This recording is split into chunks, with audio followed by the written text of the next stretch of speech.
Good evening and welcome to the Sandwich Board of Selectmen meeting for July 27th, 2023. Andy Thompson, 30 Kensington Drive. I'm here to urge town officials to rapidly improve public outreach in light of the recent incidents involving water quality at our freshwater ponds and our bayside beaches. There was no reason whatsoever for last weekend's unfortunate meltdown in communications. Sandwich is a $100 million business. It is a community defined by freshwater and saltwater recreational activities that attract vacationers and delight those of us lucky enough to live here. We even have boats on our town seal. Sandwich has at least 8 free social media platforms with the potential to reach tens of thousands of people. It has a robocall system. In addition, it has free access to mainstream media outlets such as local newspapers and radio. Yet, last weekend, only one platform, the Sandwich Recreational Department's Facebook page, was employed to inform the public of a health risk. One outlet. No one blames the seasonal employees for this unfortunate incident. They did their best they could under the circumstances, and I was there and watched some of it. But writing "no swim" in chalk on a signboard is not acceptable. And having a generic sign posted 7 feet off the ground with a piece of tape and the word "not" handwritten on it, and a QR code that takes you to an online county program that Sandwich doesn't even participate in is ridiculous. And having those makeshift signboards displayed only from 9 to 4, when the seasonal staff is on duty, suggests that only the health of the paying customers is important. It certainly doesn't help your cause in the face of transparency when your health director, no rookie in this business, refused to release last week's E. coli test numbers to our newspaper when that information is clearly public record. I'll leave it for others to question the effectiveness of the town's cyano testing at ponds and E. coli testing at bayside beaches. Suffice it to say, though, that it seems odd that of all the 14 other towns on Cape Cod, only Sandwich goes it alone. The others rely on counties testing and reporting for E. coli, and most use the Association to Preserve Cape Cod for cyano tests and outreach. I hope you'll do better. Thank you. Hello, Jason Goldstein, 31 Deer Hollow Road. So I'm also going to be addressing the cyanobacteria issue. My daughter's a camper at the Superfun Camp, Town of Sandwich Camp on Peters Pond. So there was rumblings of cyanobacteria problems going around Facebook and other parts of the town. Basically, no confirmed cases, but lifeguards had been said to have seen the blooms. On June 13th, I called the Sandwich Health Department. Sean Trayers answered the phone. He quickly responded that he would send me a link. I tried to be polite and say that I wanted to talk to someone. Sounding annoyed, he said the health department does not advise as to whether to swim or not in the ponds of Sandwich. The link. As you prepare for a safe and unhealthy summer season, the Sandwich Health Department will work with the Recreation Department and Natural Resources Department to ensure that swimmers are advised when an algae bloom is a potentially hazard for Sandwich freshwater swimming. It never discusses the current status of the ponds. It did not say anything about what these departments are actually doing to monitor the ponds. To me, this didn't seem like an appropriate response by a town employee. So I emailed the health department again, asking them to give me a call. 6 days later, I emailed them again because I did not receive a response. This is all the time when my daughter's at the camp, 100 other kids at the camp swimming in the pond. I emailed the health department that night. Finally, Heather Gallant answered. No mention of Sean, the employee that had responded to me that I complained about, but she did send me a new link. Nothing else. The link said, you can also contact this office, Sandwich Recreation or the Department of Natural Resources, for more information regarding our collaborative efforts. No, please give me a call to discuss. No, feel free to ask me any questions. Just pass the buck to someone else and no response on the actual issue. From the EPA's website, when people are exposed to cyanotoxins, adverse health effects may range from a mild skin rash to serious illness or, in rare circumstances, death. There needs to be transparency on what the health board is doing with the ponds and the beaches. There needs to be a way to check on the status of them, updated weekly, daily, whatever. There needs to be accountability for the failure of the health department currently with these issues and what seems to be, honestly, a lack of caring about the issue. Or are we just going to wait till someone dies or gets very sick? Janet Belding, 82 John Ewer Road. I'm here to talk about the water quality on Wakeby. I take my dogs there. I've been going there since the 80s. I take my dogs there, and there's been a lack of responsibility to say that there's a cyanobacteria bloom and be advised, you know, if you want to take the risk, take the risk. I have 3 dogs. If one of them dies, I'm devastated. And same with, you know, little children. I think it's a legal thing for you guys. You know, I mean, if my child got sick and I found out that it was toxic there, I'd go to a lawyer. It's just, you know, and during the last one there was just no signage, the gates were open. I met a woman driving down to the beach, and I said, I don't know if you heard, there's a bacteria bloom. And she had young kids. She didn't know. They don't know. They need to know. They can make a decision. It's an advisory. And I understand you guys don't test for that, but it's very serious. And water quality is, you know, you guys know that. It's just really, really deteriorating. And I don't know, because I don't really follow town stuff, what you guys are doing to mitigate the problem, especially around Wakeby. I don't know. But I just wish there was more communication at that pond. I would hate to have anybody lose anybody because of it. And it's needless. Just put a sign. Or, you know, like I get notices from the Association to Preserve Cape Cod saying that there's a bloom and not to go. But otherwise I wouldn't know. And a couple of years ago, you guys did post. That's when you had the people at the gatehouse, and then they would, you know, they'd come when it was safe to go. So that's all I have to say. Thank you. Thank you for coming. My name is Chris Dennis. I live at 7 Evson Drive in Sandwich. I am also the president of Friends of Peters Pond, which is a nonprofit advocacy group for pond health. I'm here to talk about cyanobacteria in pond health, and I'll just give a quick synopsis on what cyanobacteria is. It's a naturally occurring microorganism in our freshwater ponds and our saltwater estuaries. A normal amount of cyanobacteria is natural in our waters, but an excessive amount can grow out of control, causing a cyanobacteria bloom. These blooms can deplete the oxygen in the water, and they can produce powerful toxins that can be harmful to human and pets. During the month of June and July this year, cyanobacteria blooms occurred at 2 of the 3 freshwater beaches in Sandwich. Over the past few weeks, I've been contacted by local residents asking me why the town of Sandwich is not sampling their waters at Peters Pond, Oakcrest Cove, which is a public beach, and Wakeby Pond, Ryder Conservation Public Beach, for cyanobacteria. I was glad this question and problem was brought to my attention because I really want to help offer a solution. I'm suggesting that the town of Sandwich take a more proactive role in sampling our ponds for cyanobacteria.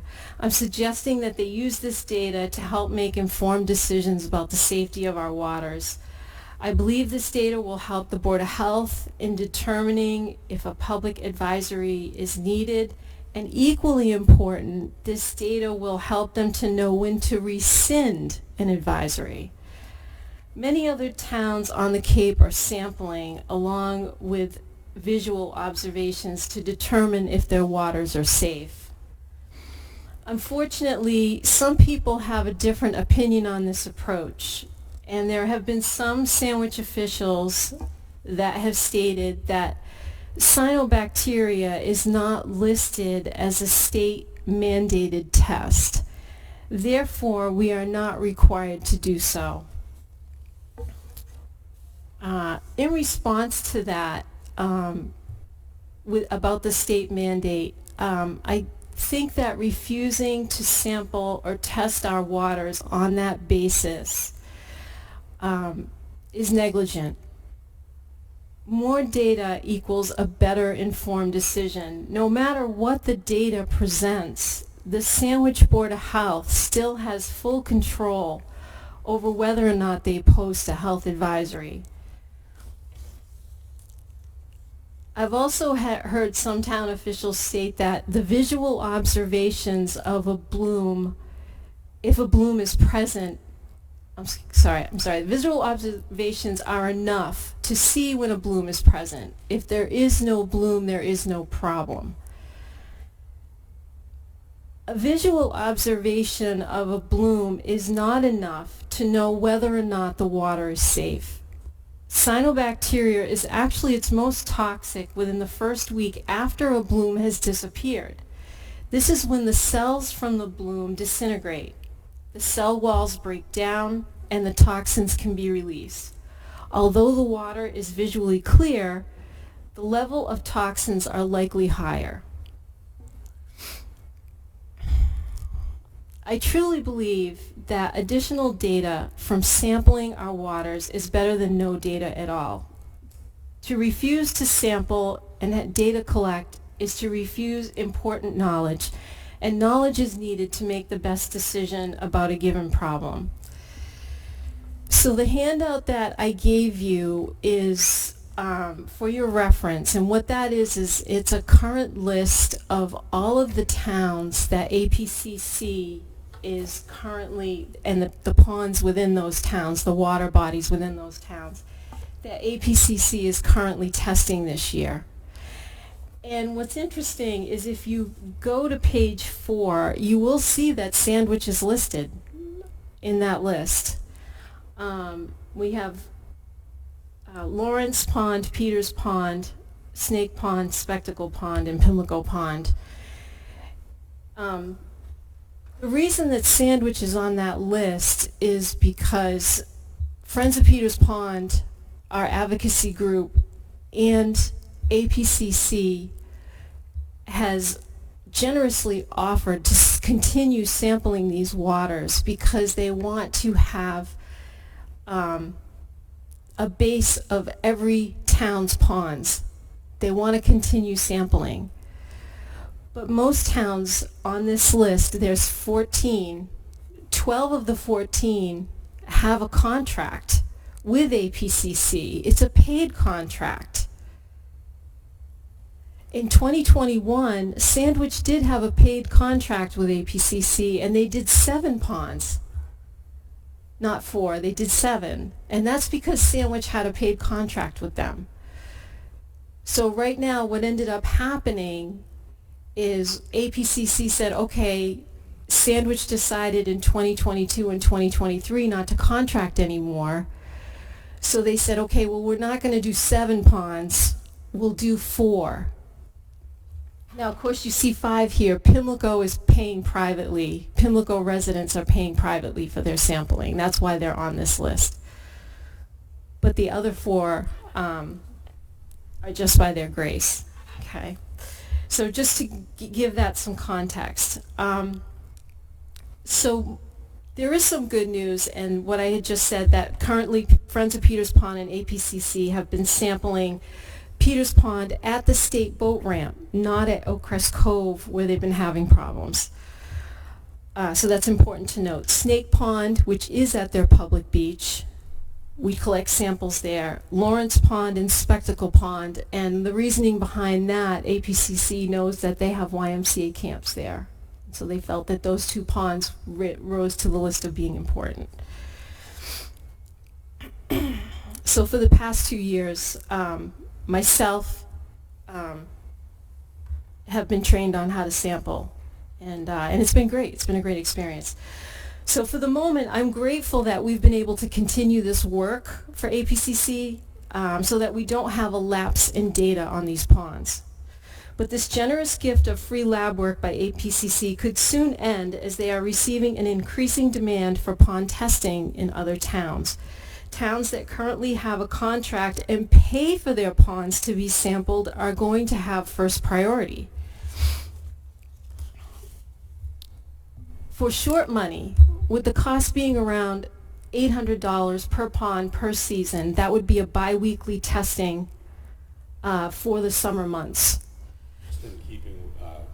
Just we're well beyond the 5 minutes at this point. If you could just... Okay, I'm almost done. I have like one more, what, just two more sentences here.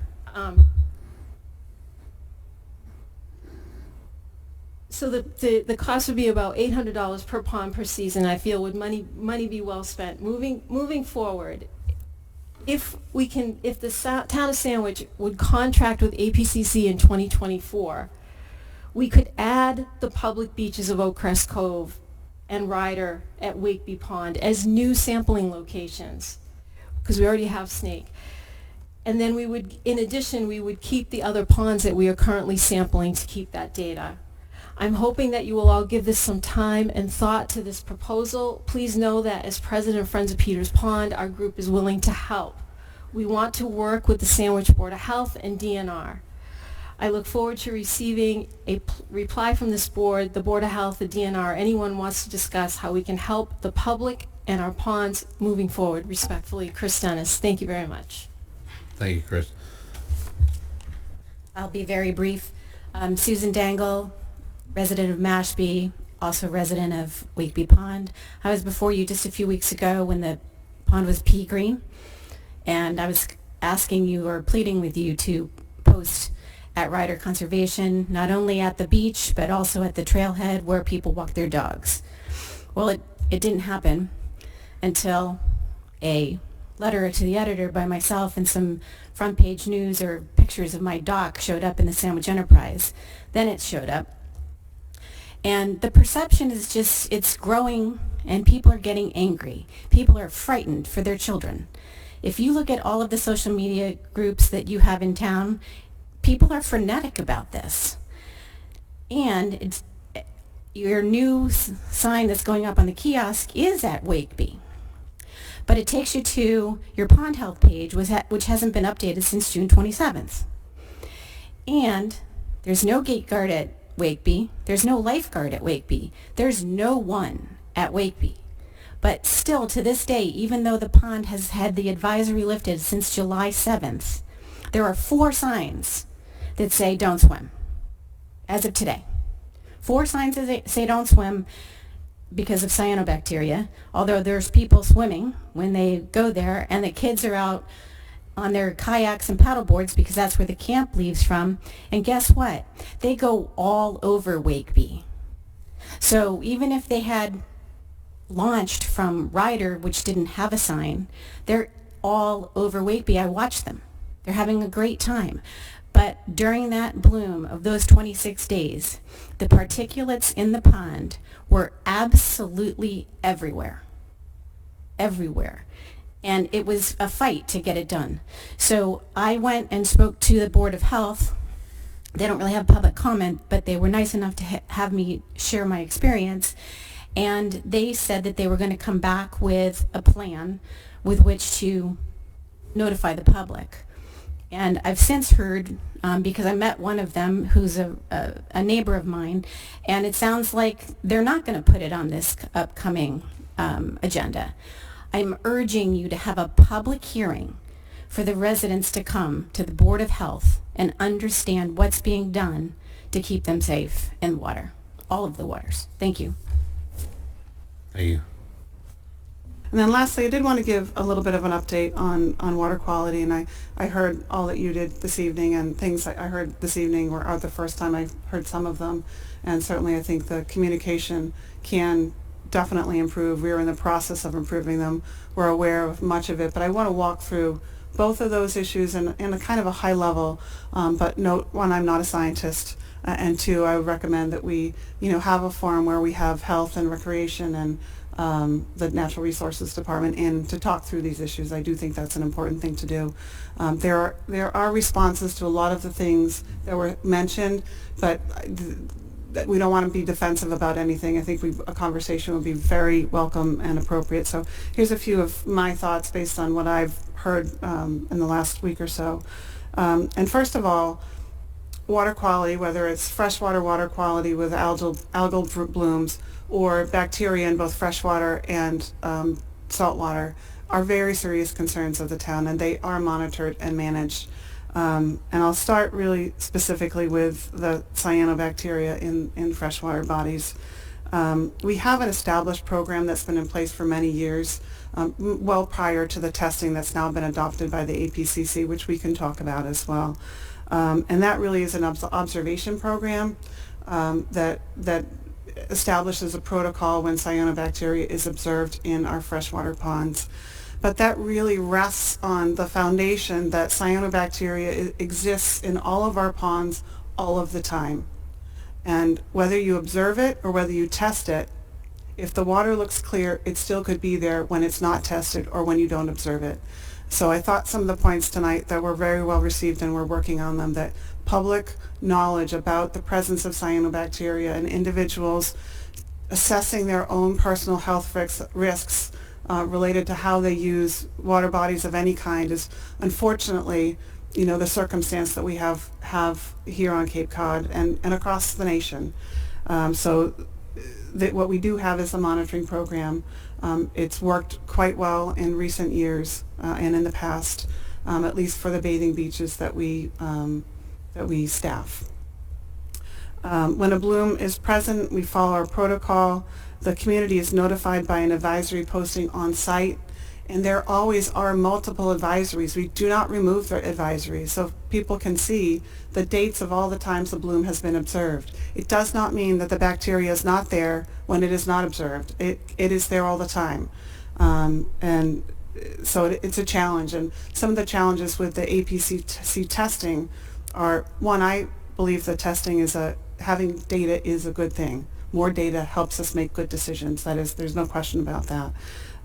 But you can have a negative or no cyanobacteria test and minutes later have a cyanobacteria plume. So there is a false sense of security with a negative test in the same way that a positive test could lead to clean water in minutes following. So it's a real challenge that our staff has navigated, and we think effectively. Communications aside, I think there's room for quite a bit of improvement there, and we are working on that. So there is, concern about the sense of false security when there's a negative test, in the same way that when there's a plume, at least there's a verified, health threat, and the bloom monitoring is a CDC recommended approach. So I think more conversation is definitely welcome, but there's no magic solution to this very prominent, and it's in the environment. And I really look at it like ticks, which are a huge health risk. You have to monitor yourself. You need to know when you go in the woods. You need to inspect yourself when you get out of the woods. You still can find yourself with a nymph and be infected by very harmful diseases in our environment.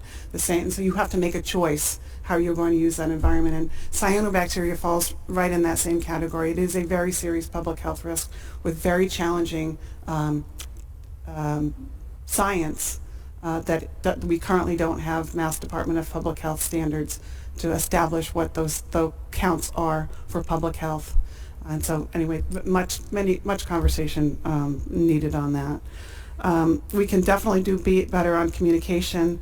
We actually approved, I'm going to guess, about 12 of excellent CDC signs that are visually appealing. They lay out the problem, they lay out the risk. They're both preventive and will help when there's an advisory posted. Those will take a few weeks to come in, but those have been approved and ordered.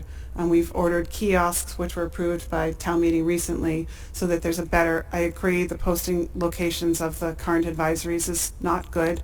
So those kiosks have been ordered and will be put up as soon as they come in. So a lot of room for improvement on site.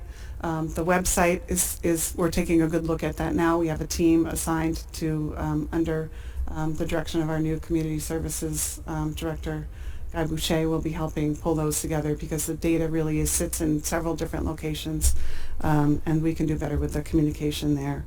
What I do want to note is that we should consider future collaboration with the APCC on testing, but we need to keep that in its perspective. They test about 11% of all of the freshwater ponds on Cape Cod. There are 900 freshwater ponds on Cape Cod. They test a little over 100, maybe 120. So it is not a universal program, and every pond is not tested, but cyanobacteria is present in water bodies. And so we have to keep it in the perspective of it being a much more global issue, and not less serious, but a more challenging issue. We communicated with the health department and recently with the board and through a web posting that one of the things we should be looking at is the consideration of alum treatments in our freshwater bodies. That's a fairly controversial. It changes the chemistry of the pond and it creates a less hospitable environment for the algae to exist. And Snake Pond, I understand, was treated as many as 30 years ago and still presents lower visible blooms than the two other ponds that we've been speaking about. So that's something I think, with the Board of Health and the Select Board, as well as our staff, we can start evaluating what that might look like for the community if that's something we are interested in moving forward. And just wanted to note, and Dave Mason has said this every time he's come in to see you in the past, is that sewering might assist in reducing the hospitable environment for this algae, but it will not eliminating it. It will be with us. And alum is one of the ways to help, change the chemistry of the pond. And so then I want to talk about bacteria. If you have any questions, if you want to know what we do, how we do it, I can share with you to the best of my knowledge what that is. I just think for the public, we do test. We test for bacteria. We do not test for algae. But we do test on a regular basis for bacteria. Yes, and that's next. There's a plaque on the gatehouses that says water quality. Do we update that? Maybe you don't know that. There is a sign like Town Neck Beach and that says water quality. It just changes it just notes where it's either there's an advisory or warning or not. Right. But Right. It's posted right there as your entrance. Correct. Right. And that's on my next piece of my report. I told you wished I had laryngitis. And the next piece is the bacteria. And those are tested. We have 7 public bathing beaches that are tested every week for bacteria. That's First Beach, Town Neck Beach, Mill Creek Beach, East Sandwich 2, Wakeby Pond at Ryder Conservation, Snake Pond, and Peters Pond at Oakcrest Cove, and those are tested every week. This past week, we did have a level of bacteria that exceeded the public safety levels for swimming, and so those 2 locations were closed. Unfortunately, that happened late on a Friday afternoon, and the posting was done immediately. All of the protocols that were normally occur were done, but there was no place for folks to make call with questions. And so those questions went into the dispatch center, into the communication center. So we've now changed our protocol so that at any future event we have a closure for water quality. We'll let our communication center know so that they have the same information. In the past, they were not included in that advisory. So that's one important improvement that we can make and definitely learned in this case. That advisory changed after a week, right? Days. So we had the weekend, and over the weekend the lab is closed. We tested Monday morning, submitted the lab results. The test itself takes 24 hours to evolve, and we received notice on Wednesday before noon that they had a clean pass to the test, both locations. And what I want to stress in particularly the Mill Creek location, that Mill Creek Beach, this is not an unusual occurrence. As much as it is not a welcome occurrence, that beach is closed several times throughout the course of the summer every year, and it has very much to do with rainfall, stormwater runoff, the tides, and the flushing of that location. And so there are a lot of factors that relate to, when a test is taken and what the water quality results are. And this was just, unfortunately, a perfect storm that we had the testing done at a time frame that resulted in lab results on a Friday afternoon. And what we'll do is we'll continue to work to avoid the testing times that result in information happening over the weekend, that it doesn't help the community. And Heather, just at the same time, in delving into this in the last couple of days as well, part of the reason that we did not participate, I'm sure you're going to go through why we did not participate in the county program, was that our assigned day for testing for years and years was Thursday and Friday. So that if we got a positive test result on a Thursday or Friday, we did not have the opportunity to retest, which is a state and it's a federal, you're allowed to retest within 24 hours. And that being that the labs were closed and that the county testing was unable to accommodate our request for an earlier in the week testing program, at the time that the director of the health department said, that's fine, we'll do the testing ourselves. They brought it to a local lab here in Sandwich, and we did the same. As a federally and state permitted lab. This is not it's a authorized lab, but they did that because the county was not able to accommodate our request for earlier in the week testing, which would have resulted in closures without doing retesting. And it is an absolute responsibility that currently our health director is a single person staff, and she is personally performing all of the tests and heading to all of those beaches, taking the water samples, and then we get them to the lab in Barnstable. We're in the process of recruiting an assistant. That normally is the assistant's responsibility, but that currently is a vacant position. Not that it's, a good thing, but I grew up here, and I think that creek has been closed every summer in my lifetime for some period of time. It used to be septic waste going in there, and it's just a creek, and it doesn't necessarily flush at times. It used to be, the whole bottom used to be covered with mussels, and they're gone. So that's been an issue for years, and I guess people have to kind of, not that you can't correct it. I mean, you can't totally correct it because it's going to show up, and they have to understand that. And sometimes I think some of these comments indicate that there's a magic button that we haven't pushed, that this will happen. And some of these areas, it's never going to be an absolute, never. Yeah, true enough, but it's a communications issue too, though. Yeah. I agree, yeah. Mm-hmm. I do have a few more comments, and a couple of them are related to the testing sites. These are site-specific. So the Mill Creek Beach is a specific testing site that is a public bathing beach. There were some concerns that at high tide, when you're taking a jump off the Mill Creek Bridge, that is not a testing location. It is not a public bathing beach, and there would never be a public posting because we're not required, and there is not a public test that happens at that site. And the same thing applies to the East Sandwich, which I know there was a lot of confusion there. We have what we call the 100-foot beach, which is East Sandwich 1, which is not considered a public bathing beach and is not tested. So it was open while East Sandwich 2 was closed. And it is not clear when you're in the public and it looks like it's the same beach why one is open and one is closed. So I think we have a lot of room for improving the way we communicate this, and we have great tools to do that, and I feel fairly confident we can do that in fairly short order, but we should do it deliberately and not overly swiftly to be, we should do it carefully. I'm sorry. I understand what you're saying. Is there a resolution between the two beaches? No, we can't. Well, one is a public bathing beach and is tested. Okay. One is not. And one's a private beach. No, And there's a private beach in between. it's not private though, Charlie. Both of them are public. We charge for both. Okay. So, I don't know if there's a kiosk or anything down on the 100-foot beach that would be obvious to post whatever you're gonna post. I think there's a post there for, but maybe there should be something more, That's the one right at the end of Plow Neck, right? Right. that little seven Yes. Yeah. Yeah. slots. Yeah. And there is I believe there's a guard inside that little parking area as you turn right. But the beach is 100 yards down further. There's somebody in usually. Yeah.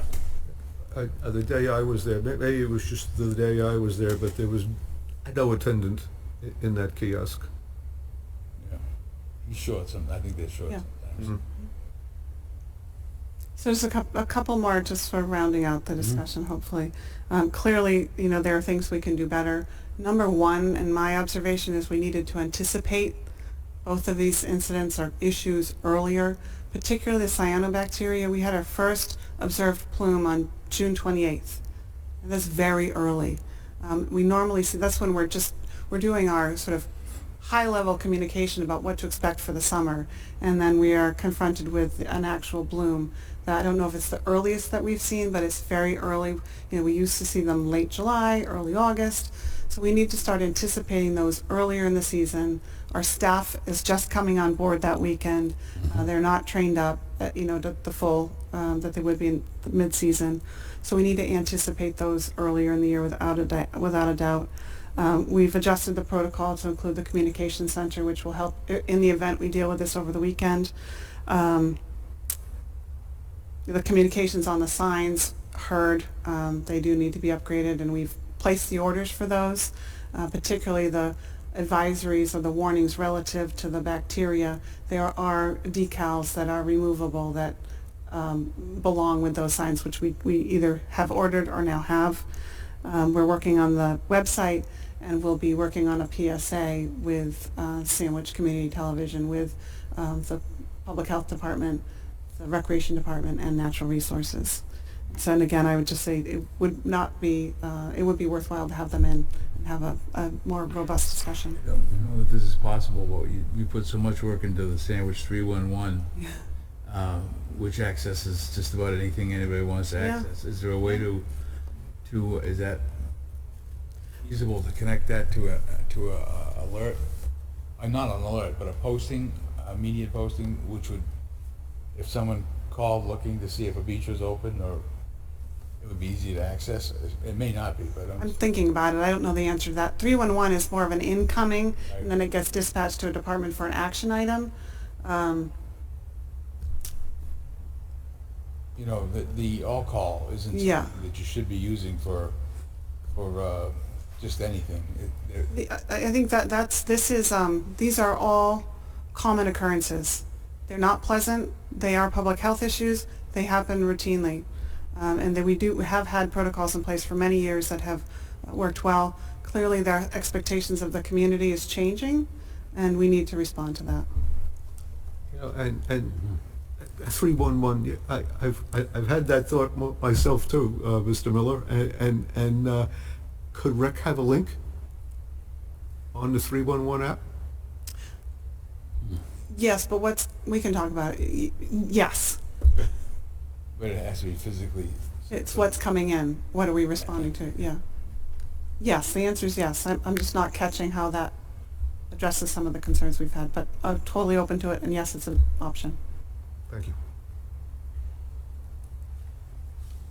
It's never going to be. I think this must be one of the discussion points. The perfect world would be there is a phone call number, and you can call anytime and find out with every beach and Sandwich and is. There's no way we could, or is there? It really goes back to the issue, particularly with that. It's easier with bacteria. That's an easy. It's a yes. It's a no.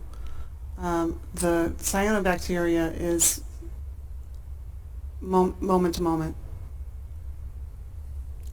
How about the Sandwich Community Television?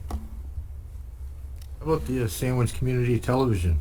Putting it up on there a couple times a day. I mean, everybody kind of looks at that.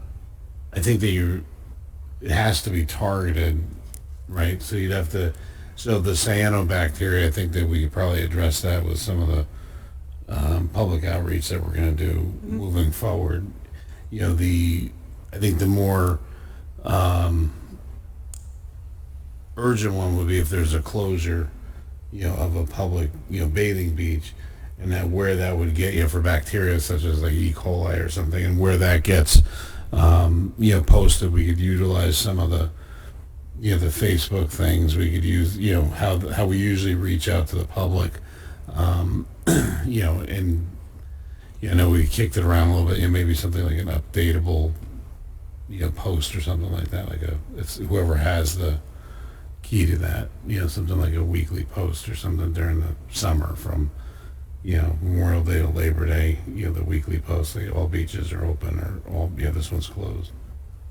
You know, and that whole flexibility that's involved with the Sino, that it could be a test today and Right. you close everything, and then tomorrow it's not there. Yeah. You've got the weekend closed or something like that in a community that's the summer community for beaches. You could almost have a footnote if you know, if we made the decision to do like a, some sort of an update, you know, I know it's labor intensive, you know, to do like a, you know, commit to doing it from June 1st to, you know, September 15th or something. But you know, have a footnote on there about the cyanobacteria, you know, just say every week it's the same thing. You know, we don't currently test. The last bloom was whatever. These are a list of the blooms or whatever, or something. Well, and that's one of the problems we heard tonight was, because the answer to that is, It's there. it's always here. You swim at your own risk. We can't guarantee Right. anything, but they wanted more than that tonight. Right. Right. Pat? Yeah, I understand, you know, the town's position on this, but I just can't. You can go years and not have 5 people in a row come up at a public forum and talk about something. So if you're a select board member and that happens, that's when you stand right at attention and realize that I don't believe their expectations are too high. Mm-hmm. I don't. For us to abandon our contract with APCC at this time, to me, just seems preposterous. The money doesn't seem to be insurmountable. We're embarking on $100 million, you know, sewer project, and we're, you know, $800 per pond is too much. And if this is our attitude towards it, you know, we need to be lined right up. You know, first we were embarrassed because someone came forward and said other towns were advising and we were not. And then it seems like, for me, in a management strategy, when I hear too many departments involved in something, when I hear, you know, in one art, when I hear recreation's in on this, natural resources is in on this, health is in on this, administration's in on this, that gets me gravely concerned. Because in management, when everybody's responsible, no one's really responsible. Where the rubber meets the road. I hate sitting here and being embarrassed when people come forward and tell us the truth. There are many times in public forum where I'm equally feel badly because the rules of engagement don't allow us to say to someone, stop, that is not true, and we don't want to broadcast something that's not true to the people of Sandwich and have them think it's true. So, but for the most part, these people are spot on. We dropped the ball. I'm a member of APCC, so I get the notice. I don't think the rest of the board are members because the night that I mentioned that 3 of our ponds were listed on their website, I was the one who knew. So that's not the way this should happen. It really shouldn't.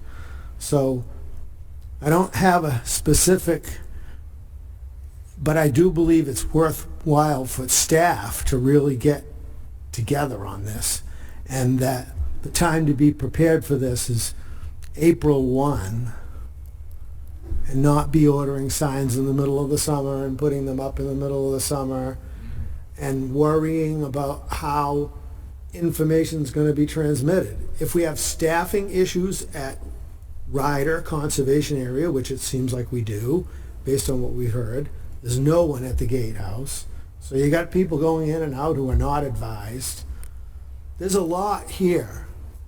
I recognize that, and I also don't, as a community, around the issue of testing and communication, we are way out over our skis talking about alum treatments for these ponds right now. We're having trouble getting our hands around telling people whether they should swim or not. We shouldn't be out over our skis over alum treatments on the ponds and just be bringing it up casually as though it's something that we can just do. Because although it's been done on Long Pond in Harwich, Brewster, and it's been done in our own Snake Pond. But that's a long process that's going to require a lot of education and a lot of consent by people in the community before we endeavor to do that. So it throws the cleanup on the issue when it ought not to be. That's not going to clean up the issue, as we discussed earlier. But this is always going to be an issue, and it's just something that we really need to be better at this. And we should be better at this communication than we are. So. And I know that came up. Yeah, I got, just like many of you, got phone calls this week about that, and having a clear message that goes out to the community, consistently.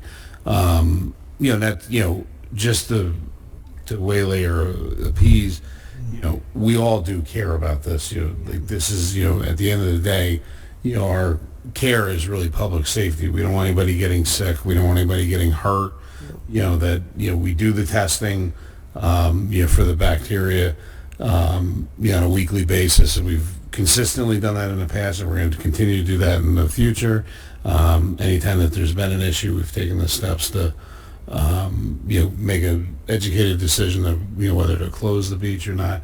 But first and foremost, our, goal is, public safety, and we're definitely going to improve on our communication to the public. We've internally have discussed it, and we're in the process of addressing it. So, anybody else? I just think Patrick's point about the four points is true. From a management point of view, you should have a single point, right?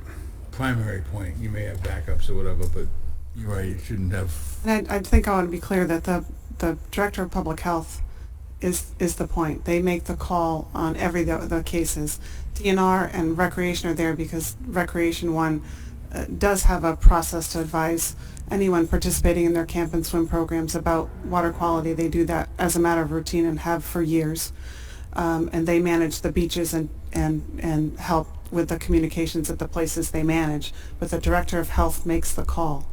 And the same with DNR. They manage their property and do the postings there. So it isn't, I apologize if it sounded like it was cloudy, but there are a lot of people involved, and clearly more strength in the organization is needed. I appreciate that. Thank you. Jane, Yes, thank you. I find it... I'm sorry, go ahead. I didn't see it there, okay. I find it kind of disturbing when one gentleman said he tried to get a hold of a department, and they said they get back to him, never got back to him.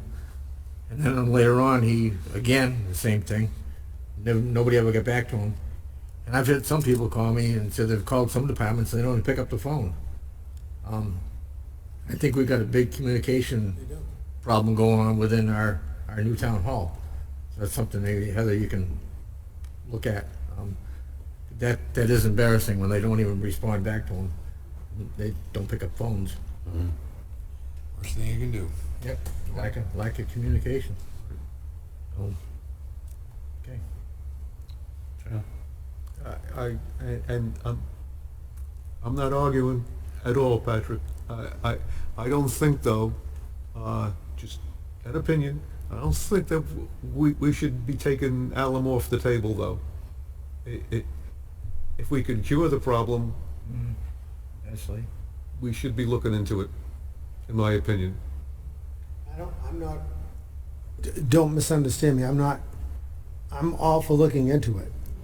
I just don't want us to get too far out over our skis where we're thinking that's going to be a resolution to a problem when we're going to be notifying people about this forever. So that's where our focus ought to be today. That's step one. And alum is something that's probably, 18 to 36 months out in a planning period. So you look at like 3 years before you'd be doing an application by the time. That education, whenever you tell people you're putting a chemical or anything into clean water, you better educate them because Right. they're worried That's about what I mean. bacteria. That's right. And there are some, I'm sure there are some effects. Oh yeah. 5 minutes. Hi, Candy Thompson, 30 Kensington Drive. I want to thank you for listening to everybody who had a concern about water this evening and taking it to heart. There are a few things that I'd just like to touch on. The chairman mentioned the fact that we left the county testing program because the testing came on Thursday and Friday without any chance for retesting before the weekend.